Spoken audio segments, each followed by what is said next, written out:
Hey, good morning everybody. Today I'm going to show you how to make what I call beginner stovetop biscuits. Now, I already have a stovetop biscuit recipe, which is really good. But, you know, I was thinking through it and I ran out of the ingredients. And I realized after, you know, even though it's like really good, if you don't cook much, you're not going to have self-rising flour and you're not going to have buttermilk, and even if you get it, you won't know what to do with the rest of them. So what I did is I took my own advice in the recipe and I did the conversion myself. And I found a really workable one with stuff you will have around the house: milk, lemon juice, salt, baking powder, and butter in the freezer.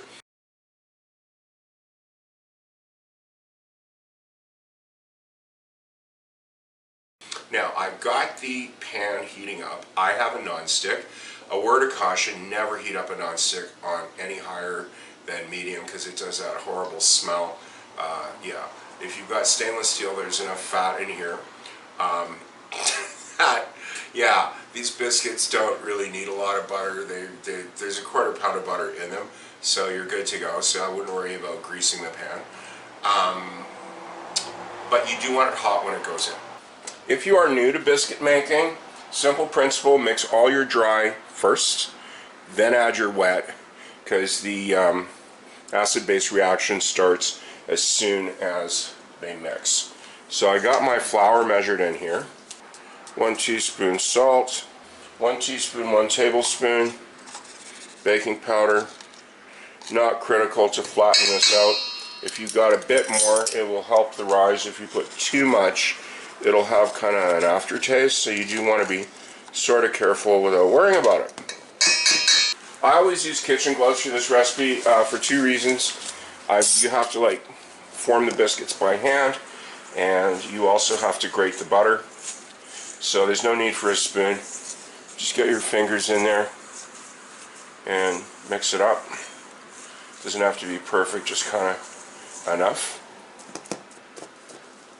Now the next thing you do is grate the butter, your frozen butter. I just cut off a piece and put it in the deep freeze for about 15-20 minutes. And you can see when it's frozen, it grates just like cheese, which is super. So grate about half, and then just pick up the flour. Now you want to be very gentle with this. You don't want to grab it too hard to have the butter start to melt. You want that happening in the pan. And try to grate it as quickly as possible, and maybe turn it over to not generate too much heat and have it melt on the grater either. Now, if there's a couple of big chunks that fall in at the end, don't worry about it, it's good. It'll just be like a surprise glob of butter inside one of the biscuits.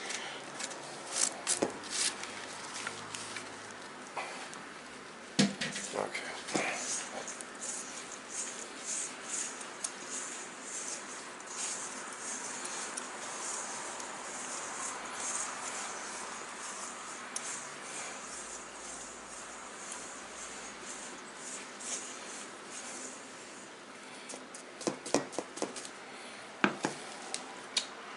So next, you can use the same bowl, measure your milk. Now, what the lemon juice is for is it acidifies the milk. It's the acid, and the baking powder is the base. So if you remember your sort of high school chemistry maybe, what you do is when you get an acid-base reaction, it forms a gas. And that gas is trapped inside the biscuit dough, which makes the bubbles, which makes them rise. So, keeping that in mind, you'd best be quick about this part because you don't want your gas to get away. Okay, so you ready? Dump it all in and get in there quick. Now again, just using the fingers. Mix it up. Now, when you've got nearly all of it, just pick it up and gently push it into the rest. You want to put off getting both hands in here for as long as you can because it does stick. But you can squeeze it judiciously a little bit without kneading it. That's the important part. It's just lift and press.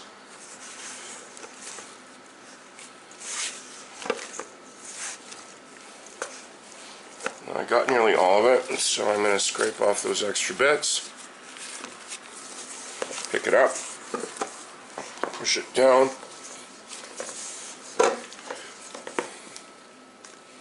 Well, I'll just clean this handle after. There, that's better. Okay. Pick it up, push it down. Now this is where you have to decide. How much of the bits do you want compared to how much rise are you losing? And I always go with rise instead of bits. If there's a few in the bottom, oh well. Now you're going to make 8 biscuits. So just have that squeeze into a nice ball. And squeeze that in half. That's 4. Take this, squeeze that in half. That's 2. Squeeze the last piece in half, and that's a biscuit. Now, you're going to roll it up in a ball and push it between your hands, sort of like you get a little puck. Don't take too long, but yeah.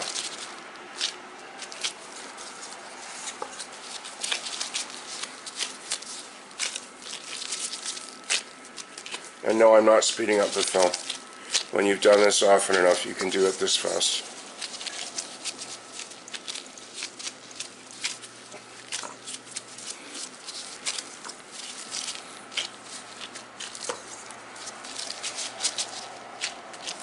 And you're not really going for like,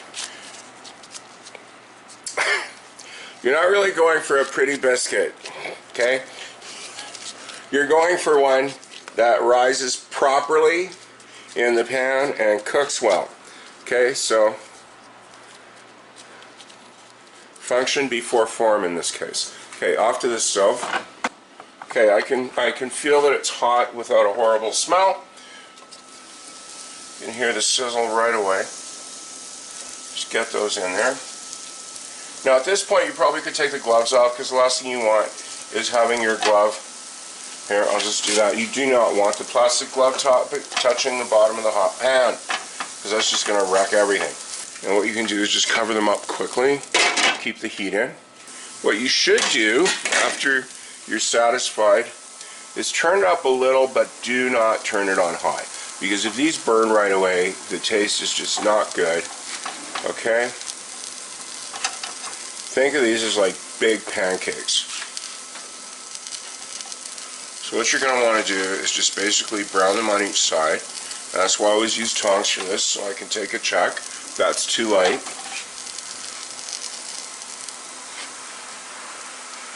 And if you're bored and some of them are a little out of line, you can always use your tongs to squeeze the bits in.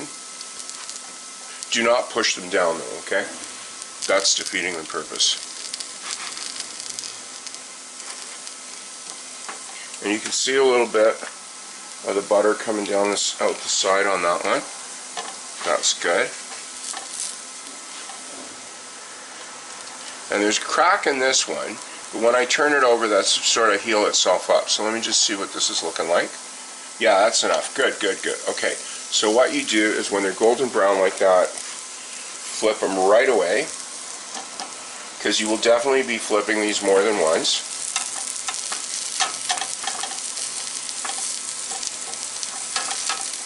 And if some of them look a little lopsided, they taste really good, so it doesn't matter.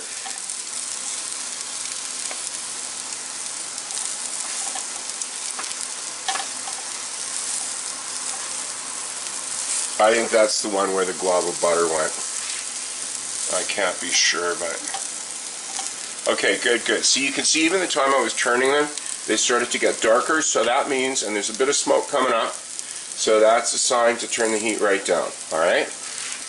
And they will, trust me, get brown on the other side. So, turn the heat absolutely to low, put the lid on, and set your timer for 10 minutes. Surprise! Look at that, eh? Did those get big or what? Okay, now, serious time here. What you're going to notice is there's wet bits in the middle, okay? So what you're going to want is you're going to want all that to cook up and be dry before they're ready. So again, very carefully, oh look, they even come apart now. Turn them over, and you'll notice by putting them on low heat right away, you got the same color and they didn't burn, which is really important. I never rush these things, okay? I did try once, and for the extra 10 minutes I saved, they were crunchy and half cooked and not very good, and yeah. So I do the full half an hour on these. I mean, it's so simple. Just set your phone and go do something for 10 minutes, you know? So what you're going to do, it's very important to use a cover for this, because what you want to do is make sure that the heat is trapped and they come out nice. So I'll just pop that on, set my alarm again. The second 10-minute alarm is gone. You may or may, depending how damp they are, if they're really damp, leave the lid off. If they're not so much, depending on the humidity where you are, leave it on. Now what you can see here, and this is what you're really looking for here, is how wet are the sides, okay? Because that is going to dictate how long you have to cook these for. And I would recommend you start on one. I see I lost track already while I was talking here. You start on one side and kind of go around, so you make sure you turn all the biscuits, because after a while, yeah, they do look like, gee, which side is that? Oh, and that peeled off a bit, so I'll just show you that. Yeah, you get like this nice crunchy. Oh, I gotta eat that. Actually really crispy on the outside too. And they taste like so good. And those of you who know me, I don't talk up my own food, so yeah, they are. Okay, so that one's, oops. And you can also, hear that? Give them a little thump. Not too hard, you don't want to break them. But you want to see how done they are, because they'll have a hollow sound. Now, I'm going to let this go for 10 more minutes. They're kind of flaking off the sides, but they are a bit damp still. And a lot of the steam will have evaporated while I was turning them. So yeah, I'll just cover it for the last go, and 10 more minutes will do it. And we're done. So I'll just give them one quick flip to look at it. Yeah, they sound great. Looking good. Now, what's important is you do these on a cooling rack. I'll go grab one of those. Alright, so I got my cooling rack here, and just transfer them to that. While I'm doing this, I'll explain why. They still have some steam in them, and you want these to dry out as fast as possible. Okay, if you just put them on a plate, the bottoms are going to get like all mushy and unappealing. Okay, while it may be tempting to eat these right now, I'll tell you one thing from experience.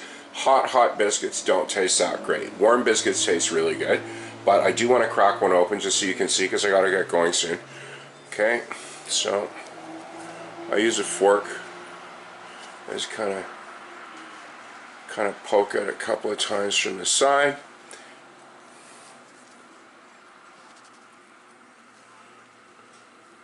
And like I said before, you don't actually need to put butter on these, but if it's your tradition, go right ahead, because yeah, they do taste a little better too.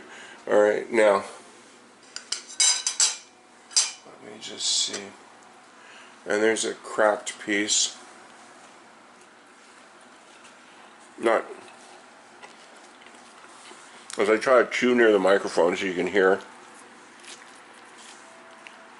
they're actually that crispy on the outside. They're great. They're light, they're fluffy. Not suitable for doorstops, you know, if you ever had bad biscuits. So this is how I make stovetop biscuits for beginners. I really hope you give this a shot. I think you'll like it. Thanks for watching. See you again.